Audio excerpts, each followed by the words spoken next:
Good evening, everybody. It's me, Comic Crack. Welcome to another Sunday. I didn't make it to the chat today. I had to cancel last minute. We had a work meeting that was going long. We had a lot of business to deal with, so I just couldn't get away. I think by the time I was done, Rasa had been finished the stream for about an hour at that point. So it was much longer than anticipated. I think she did great on her own, though. I watched most of the video. I'm almost done the whole thing. She's just talking about the humanoids book right now in the part that I left off at. It's always great seeing people get into, stuff that's kind of not the mainstream, and not that she's not comfortable with reading that kind of stuff, not to imply that whatsoever, but I always love seeing people try out other books. And it sounds like there was a bit of a real world connection for her in that humanoids book, mentioning the town she grew up in and the links to her husband and stuff. So that's very, very cool. Looked like some really great stuff. So I don't know. I'm hoping to get on a stream on Sunday, this coming Sunday. So probably just Damien and myself, but we'll see how things shape up this weekend. So I thought I'd just talk about the books that I read this week. One of the things I wanted to talk about briefly was this. It is from, hello, Scott Connor. It's from Carnivore Comics. It's a John Carter of Mars, the Virgin variant for Guillaume March, his cover. So limited to 400. Normally, I'm not I do dabble in some like variant covers, as you've seen before. One of the places in town here, Galaxy Comics, they often have a lot of variants, but they're the ones that I usually pick from their shelf are cover price.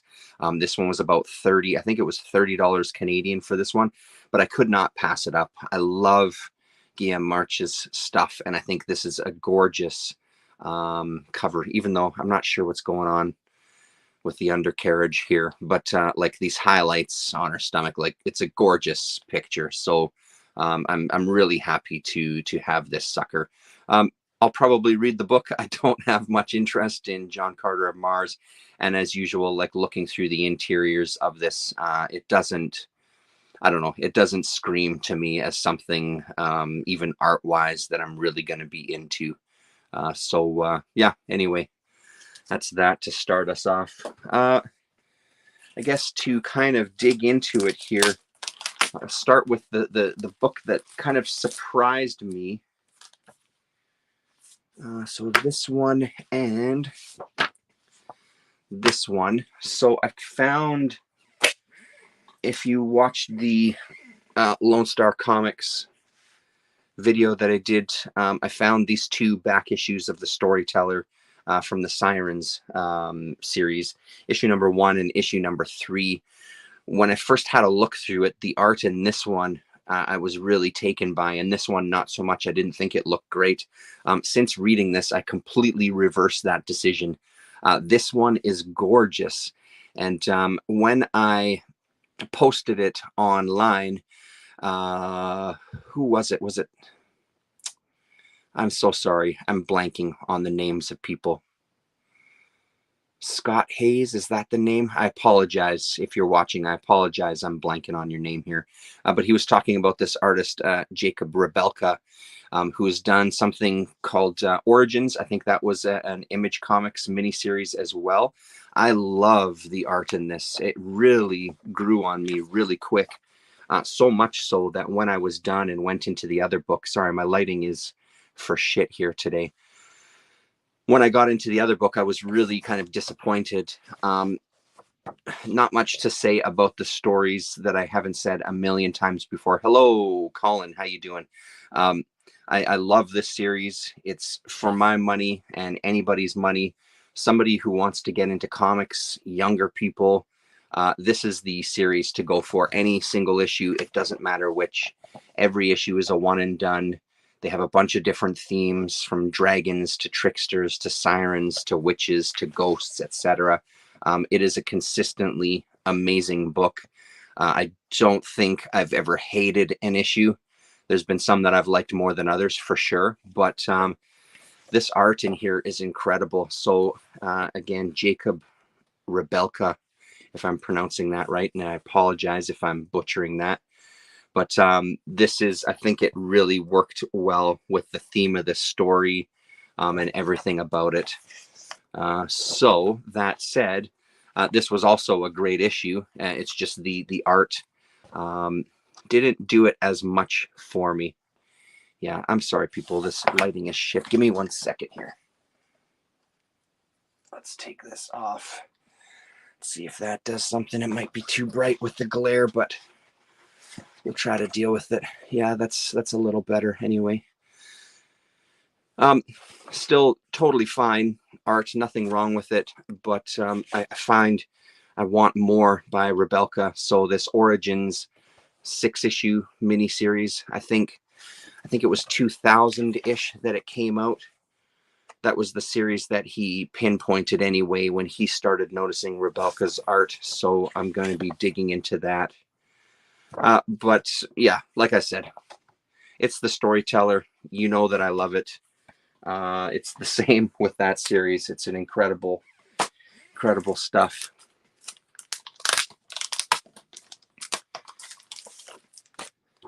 Another one I read just today. This is the Marquis Les Prelude. So this was a couple of years before this particular series. I think it was the prequel to this series anyway. What year here? 1996. A stunner. A total stunner. Really, really great storytelling in here. Beautiful, beautiful panels. Somebody I just met on Twitter the other day messaged me. I got to start taking notes here, people. Pancakes, brutal pancakes, something like that. Again, I apologize if you're watching. Contacted me to see which issues I was missing, might be able to help me out with some of the issues that I'm missing from these Marquis, which I'm very appreciative for. I just don't know what to tell you. Like, it impresses me in a way that I almost can't put into words. It's the use of everything. It almost feels sometimes like it's too dark, but I find that really, really works, especially with this kind of story. I like that.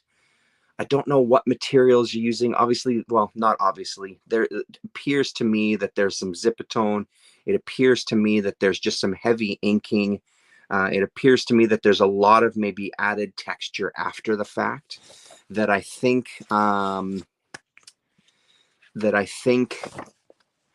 really, I don't know, lends itself to not only the world. This was a pretty great little scene here, but just to the overall feel of, again, this idea of the art bringing you into the story. I don't hesitate for a second when I'm reading this that I'm anywhere else but in this story.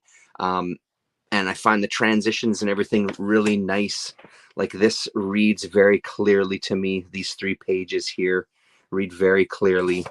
I love when we get introduced to our main character and the kind of the zoom ins and things that happen, and then this creature kind of revealing itself. It's really great.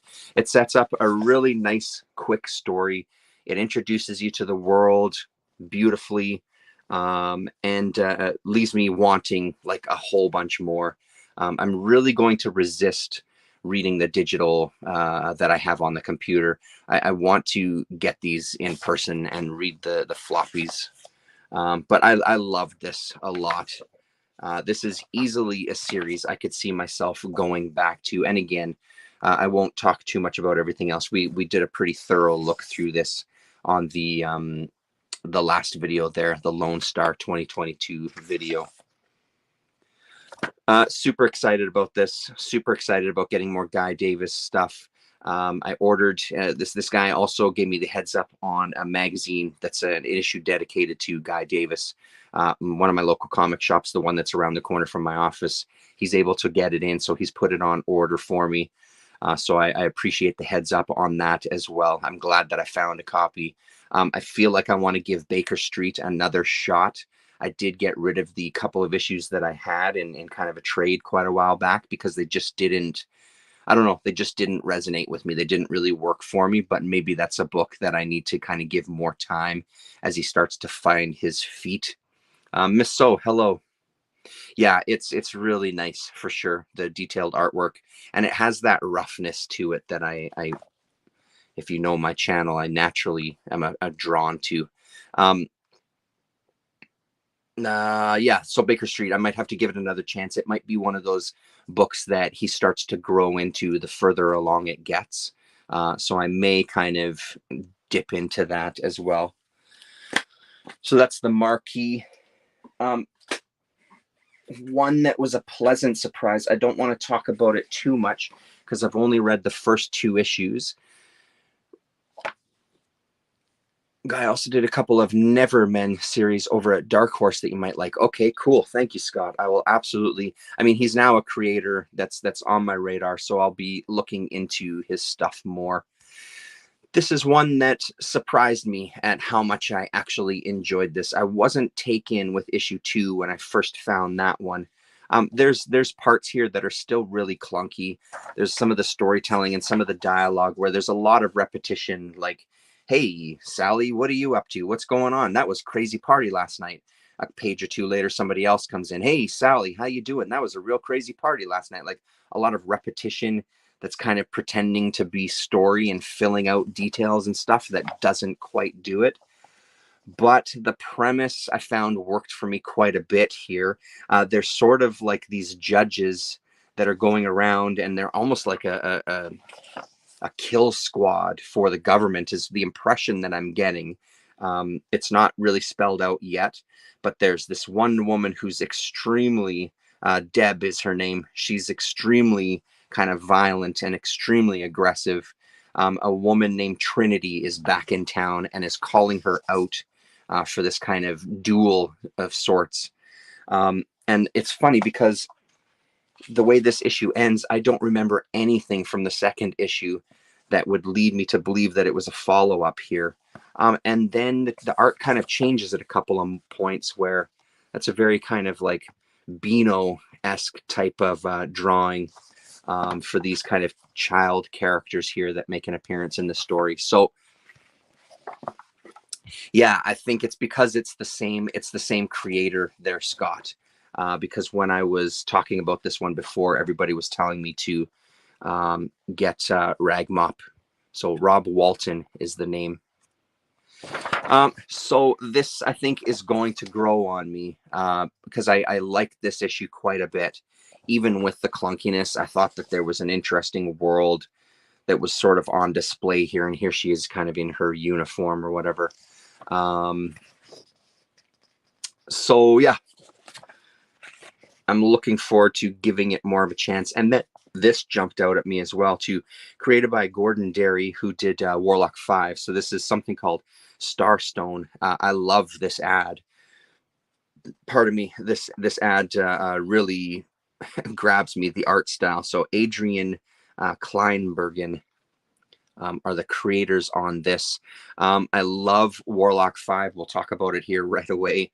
So I want to find this one. I know that it's not going to be the same. I get it, but I feel like if he can handle a story in Warlock 5 like he did, I think he can probably handle a different book as well.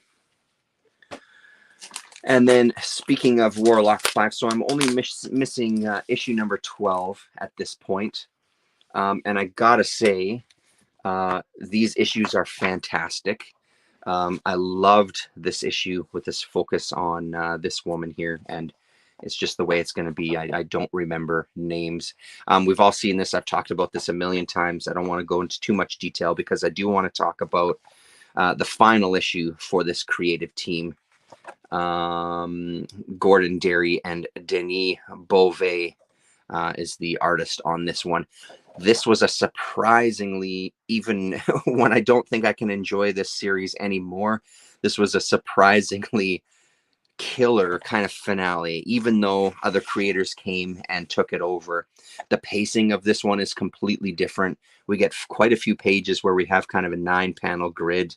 And it just really slows down. There's a lot of, I don't quite know what's going on. I have a general idea of it, but I mean, obviously shit really hits the fan at in issue number 12.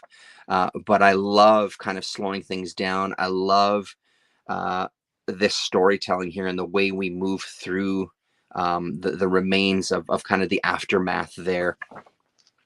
It just, and because of this art, it really gets you to slow down. Like, these pages are incredible, really just amazing, man, really amazing.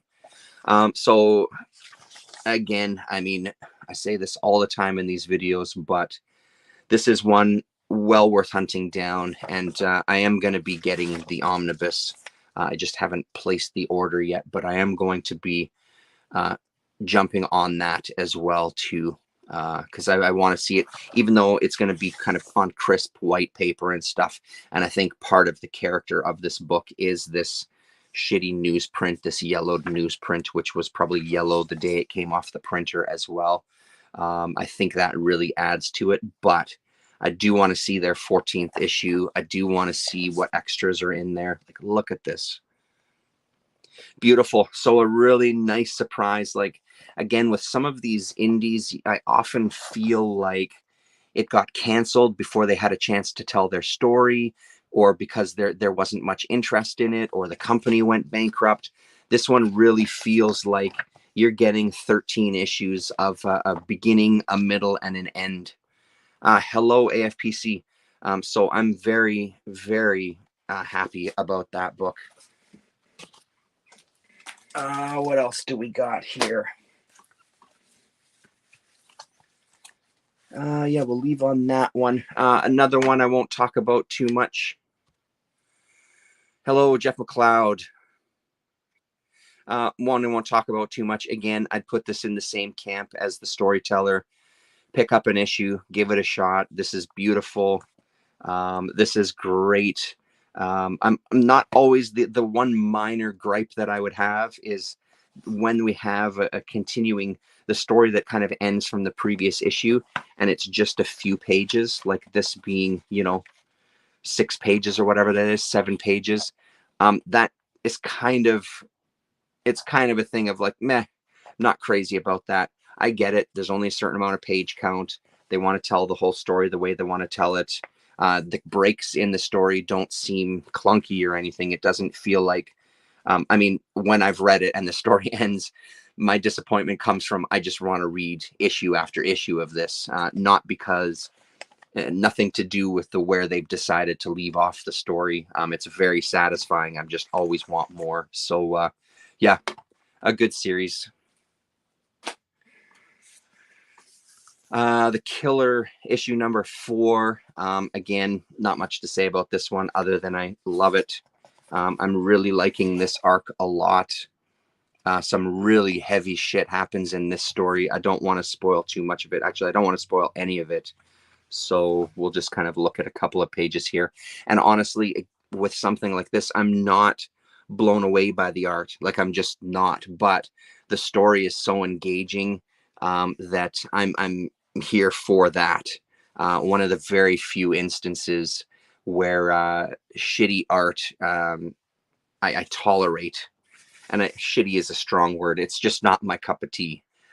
But I deal with it because I'm so in love with this storytelling. So The Killer Affairs of the State, I think it's going, is it going 6 or 8? I don't remember. So it's Archaea, another one I'd recommend. One that's losing me is Swamp Thing, Ram V's Swamp Thing. I'm reading it and I'm getting through the pages and I can follow the story. I'm not interested anymore. And I don't know why that is. I feel like there's a couple of neat ideas happening within these couple of issues, but I'm just not as invested as I once was. Like, I feel like it started really strong. I feel like there's a lot of stuff that's happening here that I don't know. I kind of can't put my finger on it. There's a lot of stuff that's happening here, and I think maybe that's it. And there doesn't really seem to be a very clear driving story for me. Um, it's got some really good ideas. This one takes an interesting turn, and a character makes an appearance in here that's, I think, going to be appealing going forward. But I just don't know how invested I am. I'm going to keep it up because I think there's only a couple of issues left. I'm obviously going to. I don't know if it's getting bogged down. Very funny, nice Scott. Very very nice. I think it might be a case of he only had stories for a certain amount of issues. It became really popular. They said, hey, why don't you do some more issues? And then he put together some other stories. Not that Ram V probably doesn't have a boatload of ideas. I feel like he's a very creative writer. I just think that I'm getting a little done with this one. So yeah, I'm not super sad to see it kind of winding up. And it reminded me actually that green, whatever it was, Green River, whatever the fuck it was, that Black Label Swamp Thing book. Haven't seen the second issue of that forever. I think the second issue comes out next month and the third issue comes out in July from what I saw on my CLZ. I think that was the dates. Because I'm curious to see where that 3-issue series is going to go. But just a couple of more. It's going to be a shorter one tonight.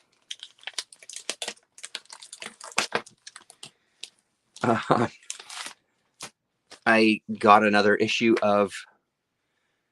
Yeah, exactly. Yes. Exactly right. Time to move on. I got another issue of Elektra Black, White, and Blood. I don't have issue 3. It was there in the shop. I had to flip through it. I didn't have any interest in it.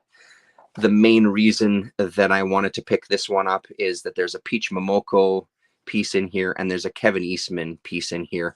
And they were fun. The Peach Momoko, especially visually, I thought was great. I sort of followed the story-ish. This first one was pretty entertaining too, with the Kingpin. She's sent on a mission by the Kingpin, and if she fails, he sent some hitmen to come to get her. And obviously, we know how that's going to work out. So here's the Peach Momoko piece. Mostly silent, just a little bit of intro there on this story, Assassin. But beautiful art. Peach Momoko, I think, is a great artist. I really like her covers quite a bit. I'd like to see her doing more stories and more comics because I do find them interesting. This one has a little bit of like a ghost story vibe to it, as this guy gets these eyeballs all over the place. That then she then gathers up in a bag. And I love this last panel of this dog. Yeah, she's got beautiful work. I think it works very, very well here. And then the Kevin Eastman and Freddie E. Williams piece. The story was whatever, but I do like the art. I do like the kind of gritty TMNT. This is a great page with them fighting throughout the page there. I thought was really nice.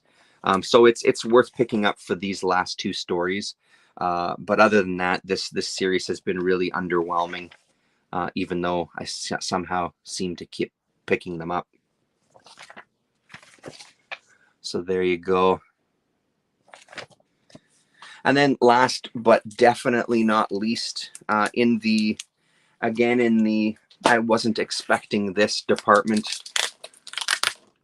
These 2 issues, there's only 3 issues. This is only a 3-issue series. I'm really curious to get issue 3.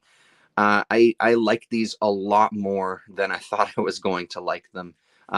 Like with any horror anthology, this is just another one.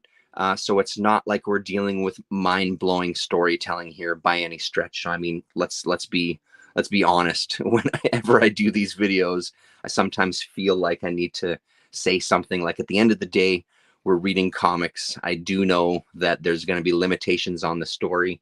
I feel like I'm fairly lenient with some of these things, but I'm not saying that this is like top-notch writing by any stretch. But that said, though, these are great. This is a really great horror anthology.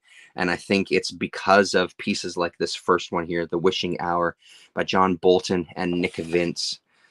This is an amazing little story, and it's mostly due to the visuals. Has that kind of Vertigo, Shade the Changing Man vibe to some of the art. It's got a nice twisted little tail, which is exactly what you need. But honestly, it's the art that I was really impressed with, as I didn't mean to, and I completely end up spoiling it. So we'll quickly change the page. And then the Matt Howarth piece, The Latchkey Fiend, just took a very strange twist that it seemed to really come out last second of like, oh, I guess we've got to make this horrific. So I'm going to just kind of put some twist ending in. You know, it seemed a little forced, but I do like his art in this, and I like the colors here. Really fun. Al Williams and Ed Newsom, One Evening on a Small Planet, was mildly kind of comical, as these aliens come to look at Earth, and it's basically one alien that's that's kind of showing off the planet, and this other alien is deciding whether they want to take over the planet. And you do something about those nasty bipeds, of course. Oh, of course. Running a good exterminator. We'd have them cleaned out in a few hours. So basically, you know, almost like a Twilight Zone to serve man kind of thing.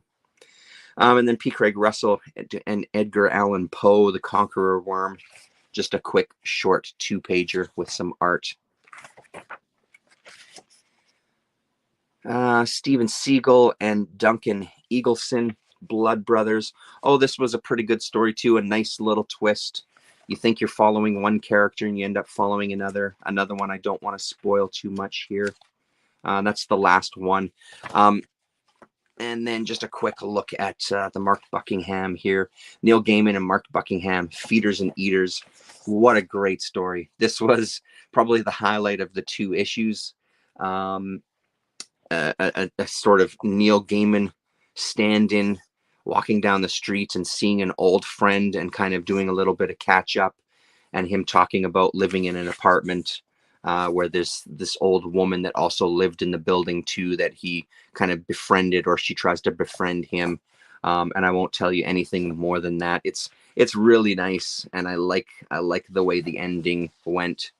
And then we get, I'm not showing you that other page on purpose. P. Craig Russell and Edgar Allan Poe again, El Dorado. So again, just a single page. Justin Norman, Eric Deinhardt, Mass Grave. This was pretty great too. These soldiers in San Salvador, I think, and just kind of this guy struggling with what he's doing, and kind of the twists and turns there. This was a pretty damn good story. Kind of a horrifying little tale, like one of those that's a little more legitimately unnerving. Maybe almost taken a little bit further, it would have a really nice place in Taboo. That horror anthology kind of seems to lean more to that. The Knife of Jack the Ripper, Marv Channing and Vincent Alcazar. The story was okay, but I really dug the art. The art has a real Alex Toth vibe, so maybe someone will be able to say something about Vincent Alcazar. There we go. Really great art. Story was meh. The story was kind of a classic horror anthology story of this type. And then finally was The Shopping Club, which was kind of just a nice quick little tale about this woman kind of window shopping on TV, and the whole TV talking just to her bit and getting her to do things, which again I won't hold on.